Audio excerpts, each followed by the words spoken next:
Craigslist Creeps is going to highlight some of the more peculiar listings I've found. As we all know, Craigslist is a treasure trove of interesting information. Some of the locations and some of the information has been slightly altered so that it can't be traced back to people, but nonetheless, everything is conveyed as it should be, or as it shouldn't be. Let's start off with this one. Dark hair girl in drive-thru, summer 2015, Wendy's. This is a very long stretch. I don't know why I waited so long to post this. It was summer of last year and I was working in the drive-thru. You pulled in with some family and you were in the passenger seat and we were looking at each other. I don't know if you'd remember, since it's been so long. I quit the job for college reasons. I hope you see this. What exactly is this person trying to do? They're posting an ad for a missed connection from over a year ago where they worked at a drive-thru, and they're hoping that this random girl is going to remember that off chance that she may have actually seen someone that she found interesting. There is the slightest possibility that there was any sort of connection here. So, in my opinion, this is actually rather disturbing and shows a very, very sad person. I'm not trying to pass judgment. It's nothing like that.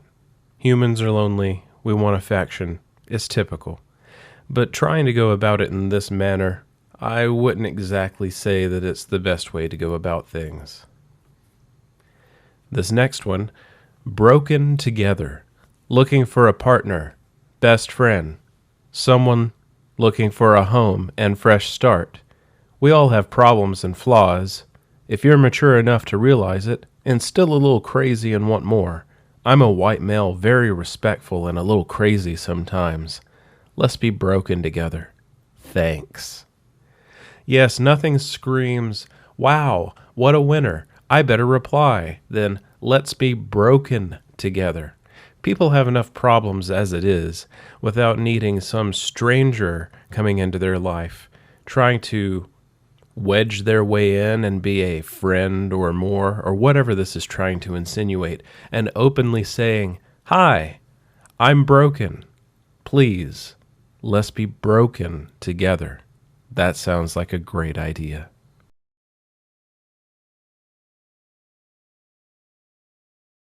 For this next listing called Please, I Beg You. Saw your post. Begged to eat my hairy cunt. I saw your pic. You look tasty. Please, I beg you. Sit on my face, grind, and pee in my mouth. I work at Lowe's. I'm there now on State Street. Gives a phone number and says, hit me up. Why, I can guarantee you that this person saw your response and said, finally, someone with some genuine interest, and it's written in such a heartfelt, sincere way. How could they not? How could they not? This next one's called, Pretty Sure You Flirt With Me Every Time You See Me. So I'm pretty sure you're flirting with me every time I come into your building. But we're both married, and I'm not about to jeopardize my marriage or my job to make a move. But every time I come into your place of work to work on the equipment, you practically won't leave me alone. I'm not complaining, though. I must confess I try to think of any excuse I can to come see you. And any time I have to come by, I always make an effort to come by your office. I asked you a few weeks back for a favor, and you told me it would cost me. I asked you what it would cost me, and you told me you would have to think about that and flirtatiously turned around to show me your ass as you bounced off down the hallway. You're such a tease. You bought a new Toyota 4Runner a while back. Let me know what color it is so that I know it's you. These sort of listings really confuse me. Usually they involve something like the color of a t-shirt, the model of a car, the color of your glasses, something benign, some little detail that almost anybody could connect with. I could have a Toyota 4Runner. I could be looking for some attention. I could reply to this guy, and we could hook up, and it could be a horrible time. That's the thing. I feel like some of these aren't real at all. I feel like people post stuff like this just in the vain, selfish attempt to try to get some attention. And also, if you're not willing to jeopardize your relationship, your marriage, or your job, well, you're doing a damn terrible job of doing that. This next one's a personal favorite, titled Ghost. That's who you are. That's what you do. And that's what I expect from you. Because you are my ghost, my heart, my soul, my love, my life. I can see you. I can feel you. I can hear you. But when will you give your love to me, your heart, your soul, your life? I'm waiting. I always have been. I've proved my love to you in every way, every day. You've walked with me in the dark. You've pulled me from hell. You've saved every inch of my soul. And because of that, I will never let you go. So will you now come with me and be my love? Because you're the only one I will ever love. Well, when you've got such a well-written, well-thought-out piece of poetry, prose, whatever you want to call that, how could you not go, yes, sign me up now? To be absolutely honest, this is another one of those posts that really just confuses me. I understand that there is a possibility that this person is well-intentioned, but I'm inclined to believe that the answer is no. As a matter of fact, we might have another Craigslist killer in the working, but only doing it from a romantic angle. At least that's sweet.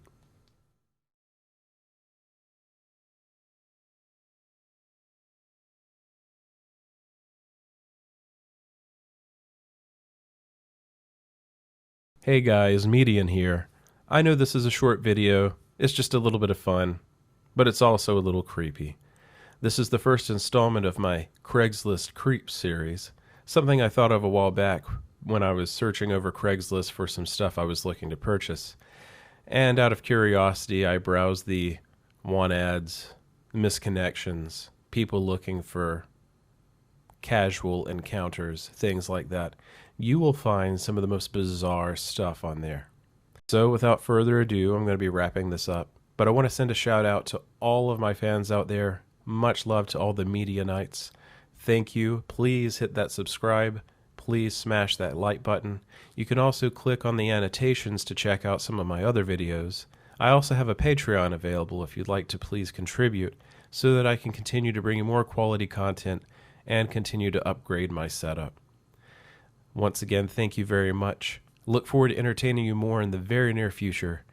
And once again, for this great month, happy Halloween. Be careful out there. And as always, stay safe. You never know what's right around the corner.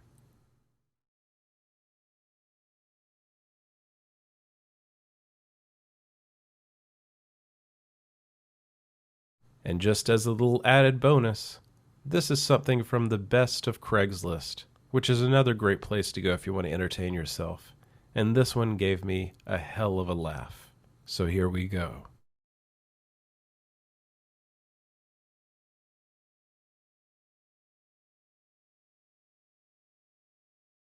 Your dick pic cured my breast cancer. I met you in the cafeteria about a week ago at the University of Chicago Medical Center. We struck up a conversation about chemotherapy and insurance premiums.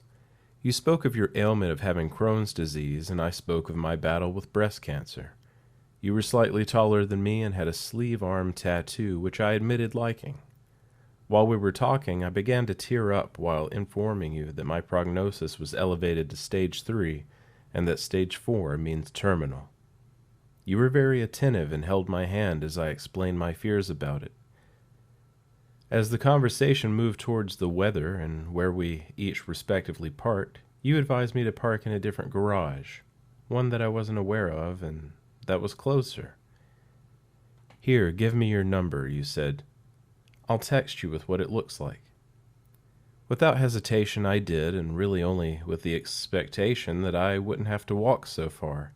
It's not good to be on chemo and walking in hot weather.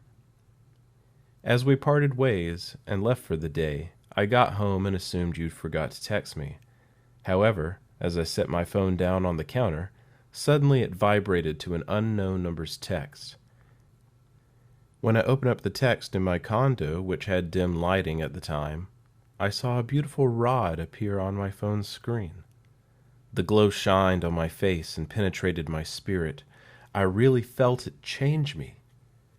Even though you had not shared your name previously, I knew the dong I was viewing had belonged to you, because I had recognized your hand holding up the miniature Coca-Cola bottle next to your penis. Stripping down from my clothes, I was elated to see 4 more pictures arrive as I began to do what any woman would do and self-enjoy them. Following the pictures, you also texted me the following lines over the duration of the next hour, but I was busy in the bathtub violently masturbating. Hey, you there? Yo, what up? Did you like? Hey, want more? Hey, it's me. How are you? After finishing up my gratuitous session of various climaxes to the sounds of a saxophone in the background, I decided to light a cigarette and write about the occurrence in my diary while contemplating how I would respond. Admittedly, I had also taken a deluxe gigantic shit, known in medicine as DGS, while I was writing, and my phone had fallen into the toilet. The next day I took it to Apple and they refused to touch it, said it was impossible to access your number. And unfortunately, by the time I got a new phone with the same number, your texts had stopped. I was preparing to get over you. It was just yesterday that I came into the hospital for another round of chemo, still sad that our saga had come to an end because of my phone falling into the toilet bowl filled with my poop and pee. That's when my doctor came in shortly after drawing my blood and feeling my titties. Her words, not mine. Catching me completely by surprise with what he told me next. You don't have breast cancer anymore. You're cured. Please see Sheila at the desk who can validate your parking and call if you have a headache. Grabbing his arm as he began to walk out the room, I just had to be sure. What did you say? Your breast cancer is totally cured. Judging by the tests we've done with our fancy medical equipment and group of Asian people in the labs who were looking at tubes and stuff, we can find no more blast cells in your boobies. You don't have breast cancer anymore. You're now perfectly healthy. That's impossible. I was stage 3 last week, I told him. The only thing that changed was that a man sent me a series of dick pics on my phone. It was here my doctor put his hand on my shoulder and gave it to me straight. That was not a man. That was an angel, my lady. And oftentimes God sends angels to do that because he knows what makes us happy. At this very moment, another doctor chimed in from the background. Hi, I'm a professional doctor of cancer too, and he is right. You see, your phone gives off a tiny amount of radiation. When you glanced at those pictures, they in a sense delivered a lethal dose of it to your cancer and killed it completely, forever. The pictures of a penis provide the exact amount of radiation needed due to the peach hue emitted by the phone's screen. What's more, since we at the hospital note that we can't take credit for curing you, we're destroying all of our existing medical debt. Please see Sheila at the desk who can validate your parking and call if you have a headache. As I left the hospital and cried tears of joy all the way to my car, abruptly those tears became tears of sorrow and loss when I reached the parking garage because it reminded me of you. Plus, I forgot to see Sheila at the desk, who apparently was able to validate my parking. I still have not heard from you, and I do hope you get my messages because I owe you my life. Please write me here, text me, whatever you can if you still have my number. You're my hero and guardian angel. I love you. Sincerely, D.